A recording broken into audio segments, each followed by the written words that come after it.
मंत्रों पर अविश्वास मत करो, नाम पर अविश्वास मत करो। तुम अनुष्ठान को जानते ही नहीं कैसे किया जाता है। एक कामना की पूर्ति, तुम विश्व की कामना की पूर्ति कर सकते हो, विश्व की कामना की पूर्ति। बोले आप क्यों नहीं कर लेते? क्योंकि हम विश्वात्मा की कामना किए हुए हैं, हम विश्व की नहीं।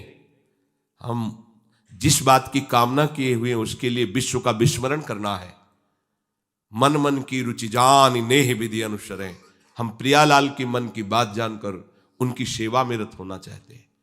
नहीं, नाम और मंत्र में इतनी ताकत है, आप उसको समझ नहीं पाएंगे।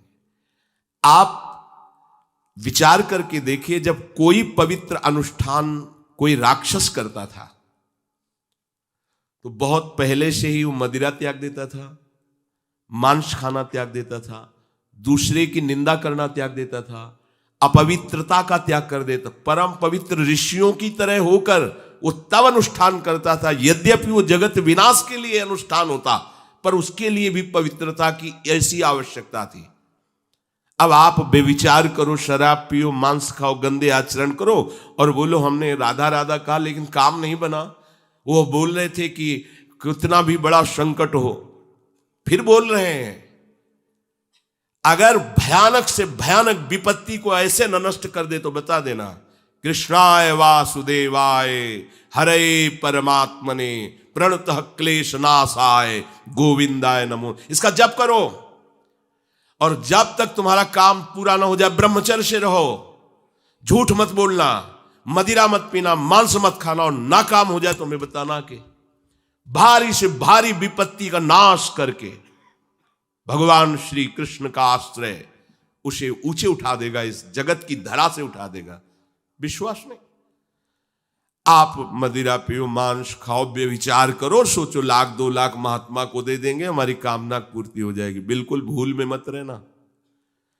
आपको संशय होता है नाम पे, संशय होता है मंत्रों पे, संशय होता है शास्त्र के विधान पर। आप चलते हो शास्त्र विधान से? कहां चलते हो? अरे हम जब कह रहे कोई राक्षस भी अनुष्ठान करता था तो वो इन नियमों का पालन करता था। इतना अनुष्ठान में कि मेघनाथ को पैरों से मार रहे हैं बंदर भालू, पर वो ना मंत्र छोड़ रहा है, ना हिल रहा है, ना उनकी तरफ देख रहा है। इतना सहनशील होना चाहिए अनुष्ठान के लिए। किसी कामना की पूर्ति के लिए सांगोपांग अनुष्ठान करो, भला कामना की पूर्ति ना हो जाए? नहीं। आप शास्त्रों में पढ़ के देखो, संतान उत्पत्ति के लिए कैसे व्रत, पयोव्रत का कैसे अनुष्ठान किया। पवित्र रह करके इतनी इतनी मात्रा में ये आहार लेना, इस मंत्र का जब भगवान गर्भ में आ गए। क्या चाहिए तुम्हें? भारी से भारी विपत्ति को दूर करने के लिए आर्त भाव से पुकारो भगवान को। तुम्हें धनी बनना है, अनुष्ठान कीजिए। हम कह रहे किसी विशेष मंत्र आदि की तरफ ना बढ़िए, बोलिए राधा राधा। क्या चाहिए आपको? कृष्ण कृष्ण बोलिए। सब मंत्रों का सार है नाम में, आप बोलिए तो नाम। पवित्र होइए, गंदे आचरण छोड़िए। क्या चाहिए आपको? भगवान का नाम जहां गूंजता है वहां ऐश्वर्य अपने आप चरणों में लौटता है। अब छल कपट करो, हिंसा करो, गंदे आचरण करो, सोचो हम बहुत बड़े धनी बन जाएं, तो दुष्कृति का फल दरिद्रता और दुख होता है। सुकृत का फल ऐश्वर्य और सुख होता है। अब लगाओ तुम कांटेदार वृक्ष और चाहो कि हमको रसीला फल प्राप्त हो, तो इसे मूर्खता ही कहते हैं।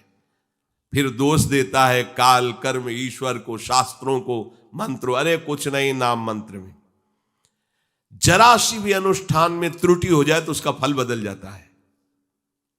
आप कहां अनुष्ठान कर रहे हैं? कौन सा अनुष्ठान कर रहे हैं?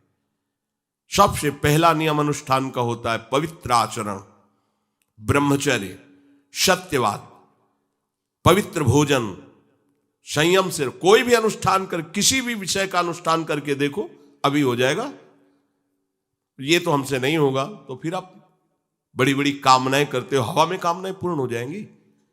किसी की भी किसी का भी महाबली या तेजस्वी पुत्र पैदा हुआ, उसको देखो कैसे रहा है, उसके माता पिता कैसे आचरण किए हैं। 10,000 वर्ष तक भगवान श्री हरि में मन लगाकर निरंतर मंत्र जपने पर कश्यप और विंता जी ने भगवान गरुण जी को प्रकट किया।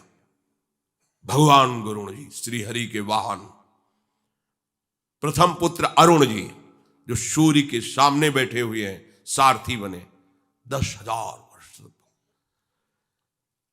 करदम जी भारी तपस्या करके पत्नी प्राप्त कर रहे हैं, तो भगवान स्वयं कपिल देव जी के रूप में अवतार ले रहे हैं। बिना भजन के, बिना पवित्रता के, बस कामनाओं की पूर्ति, हवा में कामनाओं की पूर्ति हो जाएगी। मनमानी आचरण, कुछ नींबू काट दो, उसमें सिंदूर रख दो, या कलावा बांध दो, या अंगूठी बांध लो, या जंतुर मंतुर बांध लो, भस्म, इनसे कुछ होगा? कुछ नहीं होगा।